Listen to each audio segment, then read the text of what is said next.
이게 인도에서는 저기 금, 은, 그리고 뭐 보석 같은 거 있잖아요. 뭐가 되나? 뭐가 되냐? 지 맘때 막 꺼져가지고 이거 금, 은, 보석 같은 거를 유럽에서 가지고 가요. 그 물건을. 그럼 그거로 금, 은, 보석하고 뭐하고 바꿨잖아요. 네, 향신료와 그거를 바꿉니다. 그러면 그 향신료를 들고 유럽으로 가면 그걸 팔면 저기 1000배, 만배 장사를 1000배에서 만배까지 사이 장사를 해요. 최하 1000배, 많이 하면 만배. 논하죠. 논하는 장사죠. 최고 인기 품목이었어요. 그리고 이게 그 저기 다른 거는 오랫동안 가는데 근데 향신료는 먹으면 바로 섭취해서 없어지잖아요. 근데 향신료를 잘 모르는데 약간 중독성이 있어요. 향신료가 중독 식품이에요. 일종의 향신료가 무슨 소리 무슨 후춧가루가 마약이에요. 자, 여러분들 저기 매운 음식 향신료 이게 조미료 같은 거 안 넣잖아요. 여러분들 음식 먹잖아요. 이게 손이 떨려요. 담배 끊을 때 손 떨리듯이 그런 이게 무슨 증상이라고 하죠? 이게 무슨 이게 하여튼 이게 이런 손 떨리는 현상 이런 게 이게 마약 끊을 때나 이게 담배 끊을 때 그랬잖아요. 후춧가루 같은 거 이런 조미료를 끊잖아요. 그러면 이런 증상이 일어나요. 이게 검단 무슨 증상이라고 하여튼 이것도 저기 어떻게 보면 중독이 되면 그걸 계속 섭취를 해야 돼요. 그러면 유럽의 귀족들이 후춧가루가 참 맛있고 너무 하니까 중독이 돼요. 그럼 계속 사 먹게 되겠죠. 당연히 그러면 이게 계속 시장의 수요가 굉장히 이게 크게 이제 나요. 그리고 그 당시에 이제 저기 유럽이 산업화되면서 신인 부자들이 이제 많이 있잖아요. 예전에는 왕족이나 귀족이나 먹던 저거였는데 이제 이게 산업화가 되면서 어떻게 되냐? 이제 저기 새로운 저기 자본주의 부르주아죠. 부르주아 층들이 급부상 돈이 많으니까 부라저들이 이제 많이 생기니까 더 많은 향신료를 이게 저기 시장에서 이제 원해요. 향신료를 사 먹을 수 있는 능력이 있는 사람들이 많이 생기니까 향신료 수입이 이제 이게 하면 이제 겁나게 돈을 많이 벌게 되는 거예요. 이게 대표적인 이게 주식시장에 이게 처음 이게 한 게 요 향신료 무역 때문에 이게 주식시장이 탄생을 해요. 그럼 그 전에는 뭐 무역상으로 해가지고 하지 않나요? 아주 몇천 년부터 인도에 또 향신료가 들어왔어요. 굉장히 비싼 가격으로.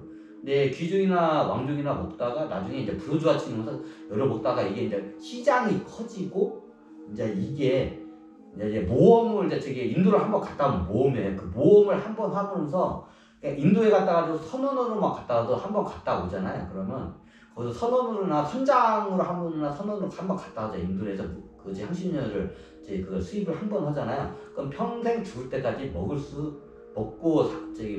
놀고 먹고 살 수 있는 돈을 한 방에 벌어요. 한 방에 벌어요. 한 번 갔다 와가지고 하면 그만큼 고부가가치의 산업이 향신료 무역상이었습니다. 그럼 예전에는 그 어떠냐? 예전에는 귀족이나 귀족들이나 이 귀족들이 이게 이런 무역상 선장들 얘네들을 고용해가지고 한번 갔다 와라 해가지고 이게 조금씩 이게 왔다 갔다 했어요. 유럽 쪽에서는. 특히 이게 남유럽과 북유럽이 틀려요. 북유럽이 인도까지 가는 게 겁나게 이게 장난이 아니에요. 근데 남유럽은 지중해를 거쳐서 여기 그 시나이 반도 이쪽으로 해가지고 배 타고 홍해 그쪽으로 해서 인도로 가면 쉽게 갈 수가 있어요. 지금 파나마구나. 스에즈 운하 쪽이죠. 그 스에즈 운하 그 라인 따라 가면 이게 쉽게 이게 무역로가 있어요. 쉽게 갈 수가 있는데 지중해권에 있는 남유럽 쪽은 괜찮은데 이게 북유럽 쪽이죠. 약간 지금으로 따지면 영국, 프랑스, 독일, 러시아까지 영국, 프랑스, 독일, 러시아 이런 대표적인 나라죠. 얘네들 같은 경우에는 한번 향신료를 들여오려면 이게 장난이 아닐까. 네덜란드도 프랑스 독일 그쪽 위쪽에 있죠. 이게 장난이 아닌가. 특히 그러니까 유럽 쪽으로 향신료를 수입하면 여기는 그 당시에 몇백 배밖에 안 남아요. 몇백 배밖에 안 남아. 근데 이 북쪽 영국, 프랑스, 이게 프랑스, 네덜란드 그 당시 뭐 독일 이쪽은 최하 1000배에서 만배를 댕겨요. 게임이 안 되죠. 남유럽상은 마진율이 작아. 근데 북쪽 이게 영국, 프랑스, 독일, 러시아 이쪽은 마진율이 겁나게 상인데 한 번만 갔다 오면 왜 겁나게 갔다 오는 게 멀기 때문에 이게 가기가 힘들어요. 왜냐면 그때 북쪽 이게 북해 쪽으로 이렇게 왔다 갔다 하면 거의 위험하기 때문에 가기 무역에서 이게 무역선이 왔다 갔다 하는 게 굉장히 이게 위험하기 때문에 한번 갔다 오면 대박을 내요. 그래서 어떻게 하냐? 그게 너무 어려운 거 가다가 다 이제 이게 침몰을 하고 아니면 해적들 만나가지고 다 뺏기고 아니면 중간에 저기 선장이나 선원들이 자기네들이 무역선을 돌려가지고 딴 나라에다가 향신료를 팔아먹고 그냥 도망가 버리고 뭐 이런 일들이 비일비재하게 일어나요. 그 귀족들이 예전에 귀족들이 돈이 많으니까 자기가 많으니까 그냥 배를 갖다가 하나 상단을 꾸린다고 죠. 배를 하나 한 척 사고 그리고 선장을 고용을 해요. 그럼 그 선장이 이제 다 네트워크 인맥 있잖아. 선원이나 어떤 누구를 구해야지. 그럼 네트워크 인맥으로서 다 고용을 해요. 성장이 시계만 지금으로 따르면 CEO고 자본을 대는 자본가가 이제 귀족이었어요. 예전에 주식시장이 이제 발달하죠. 예전에는 백작, 공작 뭐 그런 귀족들이 있잖아요. 이런 유럽에 그런 사람들이 다 이런 동공과 이런 데서는 그런 사람들이 다 돈을 다 갖고 있어요. 그럼 배 하나를 하고 상단을 끌려면 돈이 어마어마하게 들어가요. 그럼 그걸 할 수 있는 사람 예전에는 산업화 되기 전에는 그런 사람들밖에 상단을 끌 수밖에 없어. 그럼 그런 사람들이 영주나 이런 애들이 영주나 공작 귀족 애들이 왕족 애들이 어떻게 냐 자본금을 이렇게 딱 추출을 해가지고 배를 먼저 하나 사요. 배가 하나 건조하는데 범선 같은 큰 무역선 조그마한 배는 가다가 난파가 돼서 못 가요. 그러면 겁나게 큰 배 몇 개가 가야 돼요. 그리고 거기에서 싸움도 잘하는 어떤 경호 인력도 같이 갖춰 가야 돼요. 이게 기본적으로 그다음 예전에는 해적들이기 때문에 해적들을 막아내려면 선원들 힘은 힘들기 때문에 여기서 좀 약간 군대에서 좀 약간 군대 경력이 있는 약간 용병 비슷한 애들 갖다 거기다 태워가지고 같이 경호 업무를 같이 시켜요. 그럼 선장을 먼저 뽑아.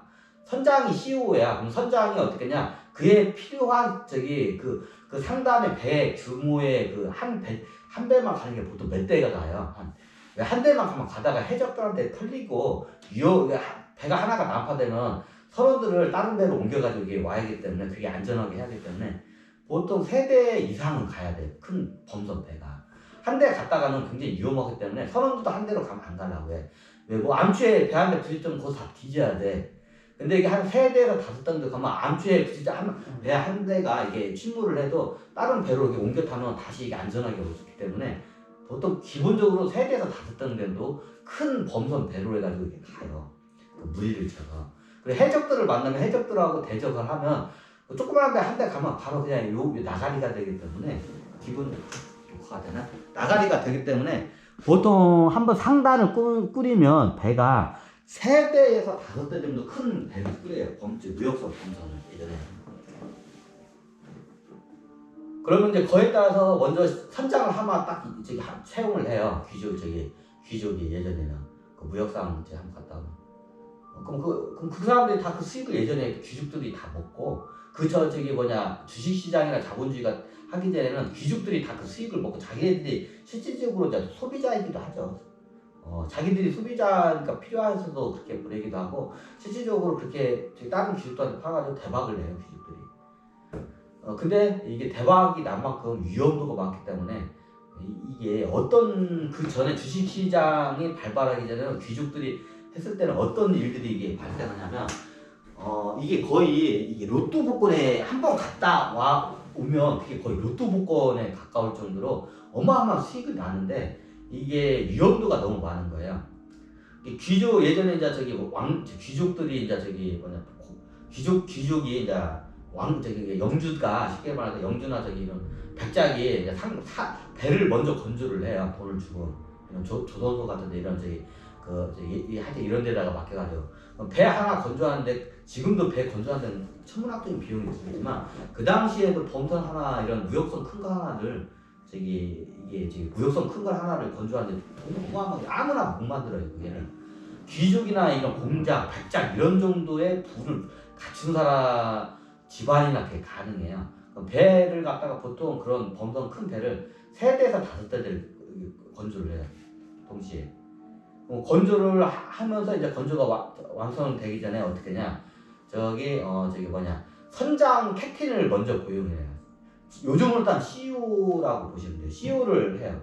그럼 캡틴을 해가지고 네가 만약에 이거를 한번 갔다 와서 하면 너한테 저기 이게 이만한 푸대자루 수축가루 푸대자루 이 수축가루 푸대자루 너한테 한 예를 들어서 한 100자루 줄게. 너한테 100자루 줄게. 요만한 푸대자루가 있어. 푸대자루 그 수축가루 푸대자루가 있어. 요만한. 그게 1스톡이래요. 그걸 이제 수축가루 향신료 또 푸대자루가 있잖아요. 요만할 거야 아마 그 당시에는 후춧가루. 곡물이나 쌀 같은 푸대자루가 작아요. 이런 쪽 약간 비싸기 때문에 요만한 푸대자루 대략 요만했을 거예요. 제가 알기로는 요만한 푸대자루를 해가지고 이제 해요. 이제 유능한 선장 예를 들어서 인도에 한번 갔다 온 경험 있는 유능한 선장이 있어. 그러면 고용을 해가지고 내가 이거 다 배를 건조했으니까 당신이 이게 막 갔다 오면 푸대자루 수축가루 내가 당신한테 100개를 주겠다고 이게 약속을 해요. 그리고 이제 모든 투자금은 당연히 너한테 이게 투자 이런 비용 같은 거에는 당연히 투자를 하고 만약에 한 번 인도 가다가지고 무역을 성공해서 유럽으로 여기 한국으로 들어오면 그 중에 한 이만한 푸대자루 캡틴 당신한테 CEO 당신한테 100자루를 주겠다. 요즘으로 따르면 CEO 성과금 제도거든요. 그게 옛날에 수축가루 한 푸대가 요만한 게 그걸 갖다가 스톡이라고 해요. 1스톡. 자, 이제 눈치빠른 지금 다 했죠. 지금 주식을 영어로 한 주 할 때 그 주식을 영어로 하면 뭐야?